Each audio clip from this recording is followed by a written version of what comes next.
जय हिंद दोस्तों, आज हम देखने वाले हैं यूपी पुलिस इतिहास के प्रश्न। ये बहुत ही महत्वपूर्ण होने वाले हैं आपकी यूपी पुलिस कांस्टेबल की परीक्षा के लिए। पेपर में जरूर करके जाइएगा। ठीक है, चलिए आइए प्रश्न देखते हैं। प्रश्न नंबर 1 है, भारत में रुपया सबसे पहले किसने चलाया था?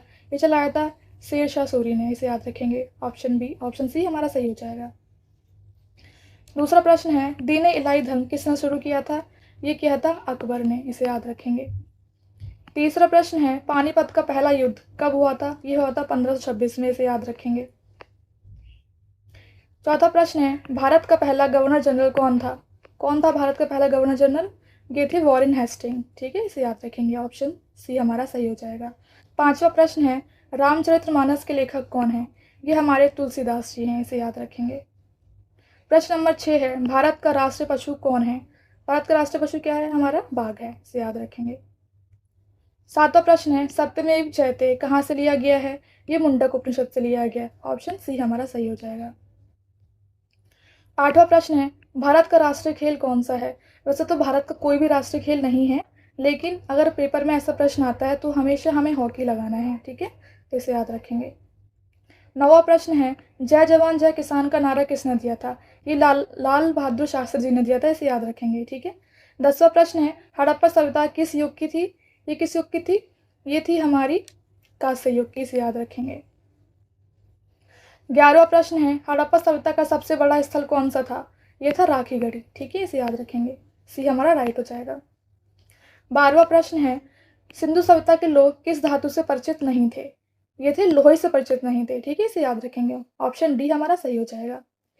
प्रश्न नंबर 13 है, वेदों में सबसे प्राचीन वेद कौन सा है?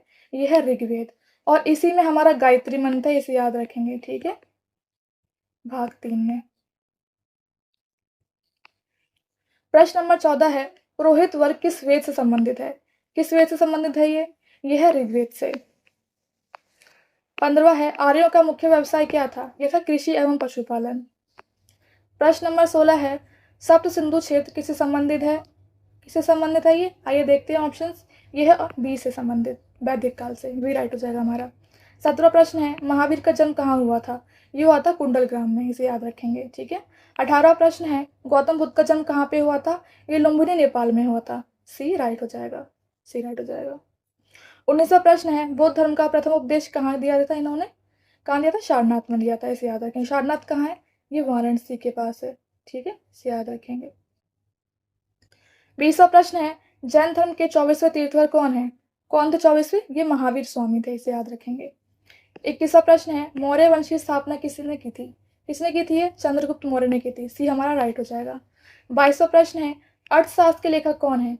ये सबको पता होगा, ये है चाणक्य। ठीक है, इसे याद रखेंगे। बी राइट हो जाएगा।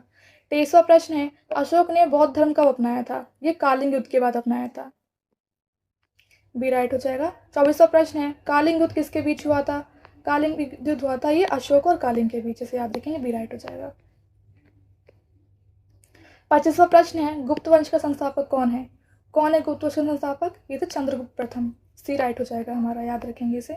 26वां प्रश्न है, भारत का नेपोलियन किसे कहा जाता है? ये कहा जाता है समुद्रगुप्त को। बी हमारा राइट हो जाएगा। 27वां प्रश्न है, नालंदा विश्वविद्यालय किस काल में प्रसिद्ध था? किस काल में प्रसिद्ध था? आइए ऑप्शन देखते हैं।